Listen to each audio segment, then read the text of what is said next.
Short Audio Books. 오늘의 쇼도북 제목 나를 건드리지 마 초호. 그것을 다려 먹인 것은 사랑이었다. 충분히 끓여 먹이면 그의 몸을 지배한 덩어리가 사라지고 그것으로 인해 쇠약해진 몸의 기력이 좋아질 거라고 말해주었다. 열을 가하면 독성은 10분의 1로 줄어든다. 하루도 빠짐없이 산에 올라가 냇가의 그늘진 음습한 곳에서 각시투구꽃을 캐고 조심스레 바구니에 담아 집으로 가져갔다. 뿌리를 깨끗이 씻어 끓는 물에 끓이고 다른 약재와 섞어 열흘 정도 건조시키면 그것은 훌륭한 약재, 초호가 된다. 온 정성을 다해 그것을 그에게 바쳤다. 30년 전 나의 사랑을 바친 것처럼. 그의 몸이 쇠약해지기 시작한 것은 10년 전으로 거슬러 올라간다. 40대의 젊은 교수였던 그는 호텔 경영학과 여학생들에게 인기가 많았다. 유머와 재치는 둘째치고 잘생긴 외모 덕분이었다. 훈훈한 그의 외모에 어떤 여자가 호감을 가지지 않으랴.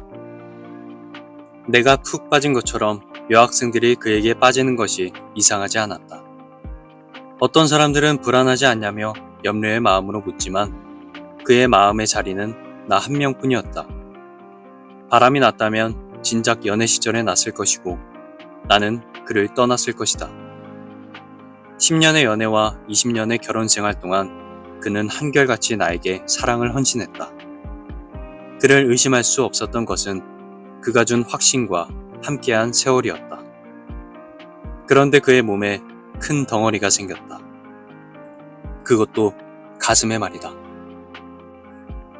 아무도 모르게 지하 주차장에서 울고 있는 그를 멀리서 지켜보았다. 차와 차 사이 비좁은 바닥에 주저앉아 측은하게 등을 들썩이며 울고 있었다. 그는 누군가와 통화를 하고 있었다. 그의 노쇠한 부모님이리라. 등을 토닥여주고 싶었지만 거대한 슬픔 앞에 좌절하고 있는 그의 앞에 선다는 것이 마지막 자존심을 짓밟는 것 같아 주저할 수밖에 없었다. 의사였던 그의 친구는 그 소식을 나에게 먼저 알려주었다. 암 말기, 시한부 선고였다. 집으로 올라온 그는 퉁퉁 부은 눈으로 애써 웃으며 슬픈 영화를 봤다고 거짓말을 했다. 순수한 사람이었다. 그는 곧장 샤워실로 향했고 그를 위해 맛있는 음식을 준비하는 것이 내가 할 수 있는 전부였다. 그가 샤워하고 있는 동안 그의 핸드폰 문자 소리가 시끄럽게 울려댔다. 평소 그는 핸드폰에 비밀번호를 걸어두지 않는다. 아예 대놓고 보라고 하지만 나는 단 한 번도 그의 핸드폰을 염탐하지 않았다. 시부모님의 연락인 것 같아 무심코 그의 핸드폰을 열어보았을 때 나의 핸드폰이 울렸다. 남편의 문자함을 열어보며 전화를 받았다. 수신된 남편의 문자와 나에게 걸려온 전화는 상반된 소식의 전달이었다. 나에게 걸려온 전화는 그의 의사 친구로부터 온 것이었다. 그의 검진 결과가 오진이라는 좋은 소식이었다. 가슴에 생긴 덩어리는 양성 종양으로 관리만 잘하면 된다는 것이었다. 그리고 그의 문자는 23 제자로부터 온 이별 통보였다. 그에게 찾아온 병을 고백하자 23 어린 제자는 건조하고 잔인하게 이별을 고했다. 그의 눈물은 죽음에 대한 두려움이었을까? 이별에 대한 아픔이었을까? 그토록 순수했던 그의 마음을 이제는 알 수 없었다. 샤워를 마치고 나온 그를 와락 안아주었다. 의사 친구로부터 수술이 어려운 병이라는 것을 들었다는 사실과 함께 6개월 남은 생을 우리만의 공간에서 보내자고 말했다. 그는 무너지는 듯 자리에 주저앉아 모든 것을 나에게 맡긴다는 듯 나에게 몸을 기댔다. 그것이 10년 전의 일이었다. 펄펄 끓는 각시투구꽃 뿌리를 체에 담아 찌꺼기를 걸러내고 뽀얗게 우러난 약을 그릇에 담았다. 무기력하게 누워있는 남편에게 약을 먹이고 점점 소실되어가는 근육들과 약해진 뼈로 인해 굳은 다리와 팔을 주물러 주었다. 남편은 인생의 가장 큰 행운이 나를 만난 것이라 했다. 내가 물었다. 평생 나에게 부끄러운 행동을 한 적이 있느냐고. 그는 고개를 흔들며 그런 적이 단 한 번도 없다고 말했다. 나는 다시 약을 가져와 다시 그에게 먹였다. 그가 침대에 누워 이 약으로 인해 10년을 살았다며 고맙다고 했다. 그리고 편안하게 눈을 감았다. 그날이 그와의 마지막 대화였다. 모든 연락을 차단했던 그의 가족과 친구에게 전화를 걸었다.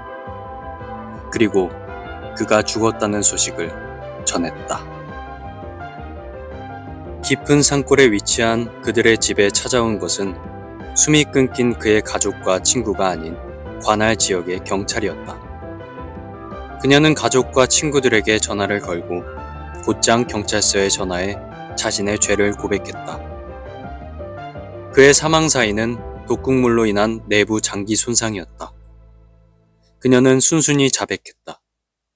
10년의 장기 살인 계획과 살인죄로 재판을 받고 무기징역을 선고받았다. 그녀는 지방의 여자 교도소로 이감되며 아쉬운 마음을 감추지 못하고 혼잣말로 연신 중얼거렸다. 사형을 선고받았으면 좋았을 텐데. 쇠창살로 들어오는 봄날의 햇살을 받으며 그의 마음에 대해서 생각했다. 그의 마음에 나는 어디에 자리했을까?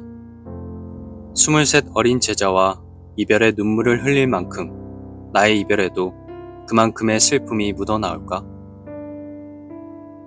죽은 자는 말이 없다. 그녀는 쇠창살 아래 그늘진 회색 벽에 몸을 기댔다. 잿빛이 된 얼굴과 어두운 눈 밑 그늘.